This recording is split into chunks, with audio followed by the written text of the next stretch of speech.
Hi, my name is Martin Simonneau, and I work for a climate organisation called Cool Earth. We support Indigenous peoples and local communities who live in the rainforest, and whose ancestors have lived there for centuries and sometimes thousands of years. Today I'm reviewing this fantastic book called Convivial Conservation, From Principles to Practice. It's been edited by Kate Massarella, Judith Krauss, Wilhelm A, Kiwango, and Robert Fletcher. It's a collection of groundbreaking and thought-provoking papers by a diverse range of authors who come from very diverse backgrounds, or academic backgrounds at least, and that advocates for changing conservation practice to address some of the greatest issues of our times, such as biodiversity loss, obviously, but also people's well-being and rights and climate breakdown.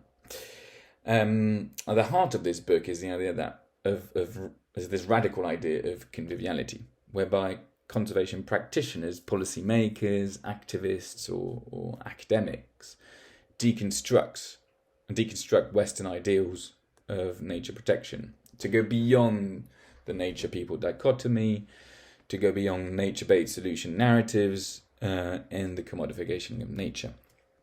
And as a result of this, you get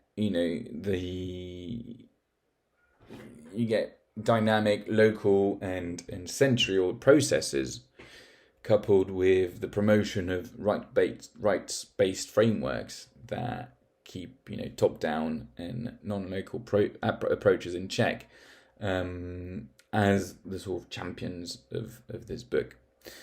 It will take you on quite a historical and critical journey to question your own assumptions on how conservation is done, because it provides readers with key examples on human-wildlife interactions.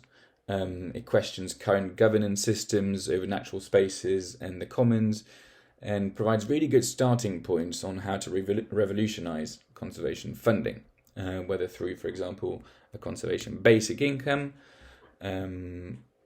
often advocated by people in the global north, or another initiative called the community-based conservation insurance, which is mainly advocated by academics in the global south.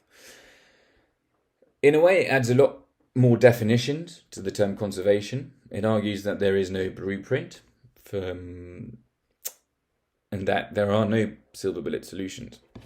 And at the end of the day, it comes down to supporting very specific solutions for very specific geographical spaces over a long period of time, for these processes to evolve with great flexibility and with equitable and participatory processes at the heart of them.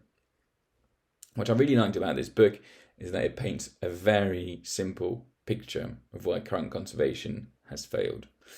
It's top-down, it's short-term, it's exclusive, it's underfunded, and that's among many other pitfalls.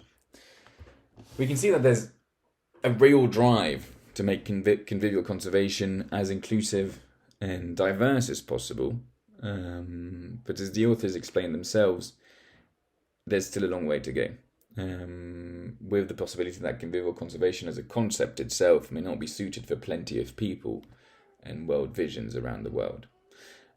Ultimately, as many of the authors argue, as all of the authors argue, in fact, it's up to people like Indigenous peoples and local communities to decide on what their future development looks like, so as to positively influence, shape, and steward the lands that they own. Where and how conservation activists, policymakers, NGOs, and academics come in is the real question. So I hope you enjoy this book as much as I enjoyed it. Thank you very much.